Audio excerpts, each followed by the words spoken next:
I mean, one of the reasons I wrote this book was because I was hearing about... Well, I was listening to Alan Greenspan, as one does. And Alan Greenspan was testifying in Congress. And he was talking... He was explaining the financial crisis and saying, basically the problem was that we were using not enough data. The data that we were putting into our models was basically a 20-year stretch of data. And if we had looked back 40 years, then our models would have seen that we were in an unstable time and we would have been the wiser. And in this congressional testimony, Henry Waxman, the man who's convening this panel, pushed back. And in the end, Alan Greenspan had to admit that there was a flaw in his ideology. It wasn't just a problem about the models. It wasn't a garbage in, garbage out sort of argument where really the problem lay in the data. For Greenspan, ultimately, there was a flaw in his ideology. This is what he admitted. And I think that's really that was a big deal. And yet, when you read about it in the newspapers, what you saw was, Alan Greenspan admits flaw in ideology. Silly Alan Greenspan. As if this was something that we could sort of skip over, and Alan Greenspan was basically had been proved to be slightly wrong, and we could go about our business.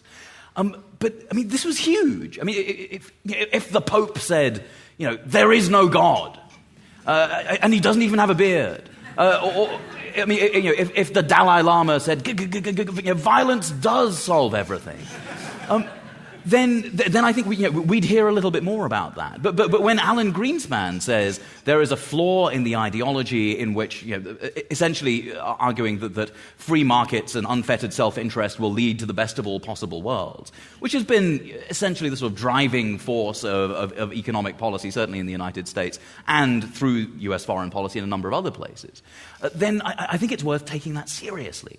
And so, for me, the stuff that we hear about the financial crisis, yes, it's true that there are certain things wrong with, for example, the regulation of the derivatives market. But the stories that we're reading in the financial press are, a sort of patchwork of confabulation. And in fact, in The Value of Nothing, I talk about something called Anton's blindness, which is a way... Anton's blindness is a phenomenon. It's something you get when you have a traumatic brain injury or you have a stroke. And when you have Anton's blindness, you cannot see. You are cortically blind. But if you have Anton's blindness, then what you have is also you are possessed of the belief that in fact you can see. So people with Anton's blindness cannot see, but they believe that they can. And as you might imagine, people with Anton's blindness bump into things a lot. And then there's a process where they have to reconcile the fact that they've just bumped into something and they're hurting, and yet they believe that they can see. And so what happens with people with Anton's blindness is that they tell stories, they confabulate. They make stuff up about, well, who put the table there? Or, I'm just so clumsy, I'm just getting old, my bad. And this process of confabulation is the way that you diagnose the disease. The way that you diagnose that someone has Anton's blindness is by the stories they tell that are about clearly something dysfunctional and something very real. And in many ways, what I think is going on with the GFC is that the narratives around that are confabulations.